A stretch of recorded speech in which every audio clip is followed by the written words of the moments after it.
লাইফে প্রথমবার এমন কোনো মেলা অ্যাটেন্ড করলাম যেখানে কিনা আমাকে এত বড় একটা লম্বা সিরিয়ালে দাঁড়িয়ে থেকে তারপর এন্ট্রি করতে হয়েছে। এখন দাঁড়িয়ে থাকার জন্য আমার অনেক টায়ার্ড লাগছিল, দ্যাটস ওয়াই আমরা প্রথমে কিছু খেয়ে নিব।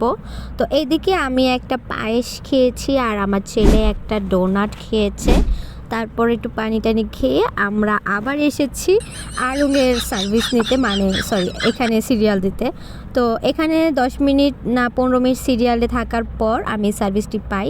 অ্যাকচুয়ালি এটা কিন্তু ফ্রি না, এটা হচ্ছে তোমরা যদি কোনো কিছু পারচেস করো দ্যাটস ওয়াই তোমরা এইটা ফ্রি পাবে, আর যদি পারচেস না করো তাহলে তোমাকে 50 টাকা পে করতে হবে। সব কিছু ঘুরে ঘুরে দেখছিলাম, তো ভাবলাম আমার ছেলেকে এখানে একটু পেন্টিং দেই ওর গালে। তো পরে শুনি এইটা নাকি ফ্রি, পরে ফ্রি পাইলে আর বাঙালি কি ছাড়ে, তাই আমিও একটু দিয়ে দিলাম আমার গালের মধ্যে। পরে দেখি যে খুব সুন্দর লাগছিল। আমি চেয়েছিলাম একরকম দিতে, কিন্তু আমি যেহেতু হিজাব পরেছি তাই আমাকে চেরি অ্যাড করে দিয়েছে। পরে দেখলাম যে না, সুন্দর লাগছিল। তো এইদিকে দেখি যে অনেক অনেক স্টল বসেছে, কি বলবো কোনটা রেখে কোনটা বলবো, এত এত সুন্দর সুন্দর স্টল। না চাইতেও নিতে চেয়েছি কিন্তু নিতে পারিনি, কারণ এখানে এত এক্সপেন্সিভ সব, কি আর বলবো।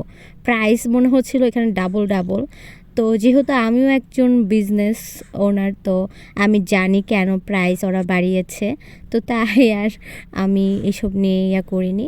তো এখানে ফ্রি ফ্রি চাও খেয়েছি। তো লাস্টে বাসায় এসে আবার পুরি দিয়ে চা খেয়েছি, কারণ আমার খুব ক্রেভিং হচ্ছিল। আর আমার হাজব্যান্ড আমার জন্য সুশি নিয়ে আসে, ওইটাও খেলাম। তো আজকে ব্লগটা এই পর্যন্ত, দেখা হবে নেক্সট কোনো ব্লগে।